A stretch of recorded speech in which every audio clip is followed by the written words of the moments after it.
Hello all, today we're going to do an unboxing of Dawn of Empire, the Spanish American Atlantic Naval War 1898 from Compass Games. Let's take a look at the back of the box here.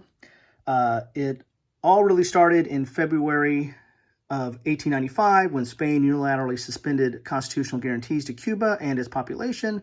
This led to open revolt on the island and serious retaliatory measures by the Spanish administration of Captain General Wheeler, including concentration camps for non-combatants. This was too much for the American press, and as a result, the American public and eventually U.S. pressure led to Wheeler's removal, but not to a decrease in tensions between the U.S. and Spain.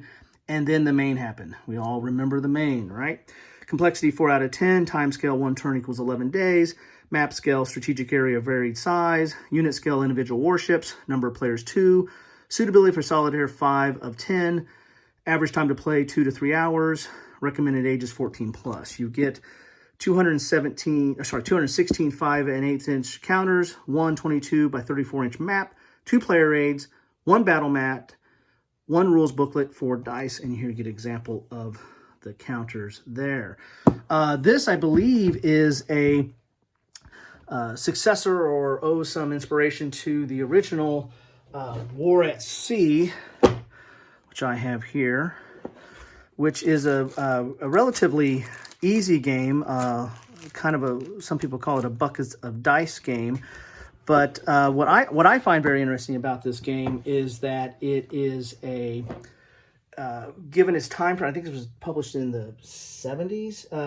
This one says 76 for this edition that I have. It had some Euro type mechanics. The way you did victory points, and there was a sliding victory point scale. It felt very Euro-ish. What we call Euro games now, in a war game. Again, not a very deep simulation of the conflict in the Atlantic during World War II, but a very playable game and a gamer's game. I mean, it was definitely something that you could pick up and play and have some fun and not get bogged down by overly complex rules. I believe this is a kind of a continuation of this, which is interesting because this deals with the Spanish-American conflict, the naval conflict in 1898. Again, War on the Sea was World War II in the Atlantic. There was Victory in the Pacific, which was World War II in the Pacific. There's a new edition of that comes out that's combining both of those games called Admirals War, I believe, that puts those two together. It's basically, I think, the same systems and basically kind of the same maps. I think they're redone a little bit, but brings those two systems together. There's also a game, Sovereign of the Seas, that has again some of these similar mechanics, that deals with the late 1700s, early 1800s on mainly the battle or the conflict between, I believe, Britain and France during that period on the high seas. So there's quite a bit of games that are kind of coming out on this topic. I just noticed that Gilbert Collins is coming out with, or he's got some videos out there that he's playtesting a game, Kaiser's War or something like that, 1914, which is basically takes this system and takes it to World War I. There's also, I think, a World War I game out there that's somewhat hypothetical called Nine Navies, I believe, that uses the same system. So, War at Sea, created a monster. I mean, there's a lot of games, it looks like now, that are, and more recent ones that are using this kind of system, which is, I think, highly playable, and it looks like it can be, transferred to different theaters and eras. So let's get inside the box here.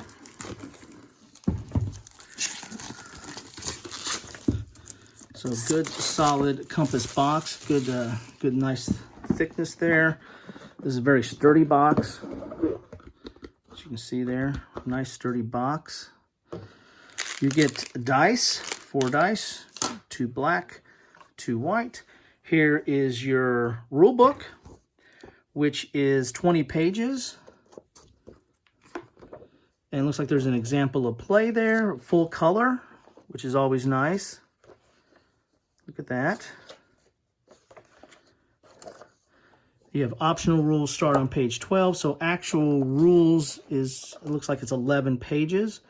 So not that complicated. And there's notes in red in there to help guide you along, maybe some important points to remember. So again, not that complex, you know, not that many rules there. This is your battle map, or battle mat, I should say. So you'll put your units, you'll have a battle that takes place in an area on the board, and then you'll put your units on here to have in a battle display. Here is a sequence of play. So this is a player aid. You get 2 of them. They look identical. They're double-sided. So this gives you the abbreviated sequence of play, and then your abbreviated orders. So you're going to be giving orders to these units. War at Sea does not have orders. It's a basically move and then roll buckets of dice for combat. This one, it looks like you're placing orders out to your different fleets or ships, and then resolving those orders. So again, different version of some of the core rules found in War at Sea. Here's your ships and some markers. Or these look like there might be orders. These look like they're markers. So, and they're nice ships. They're pre-rounded, nice thickness there. So good counters. I imagine these come out very nice. Very impressed with that quality there. And you get a mounted map board. Who doesn't love a mounted map board? Let's see if I can get some of that. Oh, let's go this way. See if I can get that on the board here. So you can see some of this mounted map board. And I believe that there's going to be, again, I need to freshen up on the rules here, but I believe that there is, again, I think it's relatively simple on how you move around here. There's like movement points and what it costs to move into an area. And I think these are the victory points. This is, I think, like, for example, Windward Passage here, I think it's worth 2 for the Spain and 1 for the U.S. That's very reminiscent of Victory at Sea. They had victory points for areas. And then you had like a zero-sum game or tug of war. I can't see it here. Maybe I'll move this up a little bit here. Victory point track. So it starts at 0, and if Spain gets a victory point, it goes here. If U.S. gets a victory point, it goes here.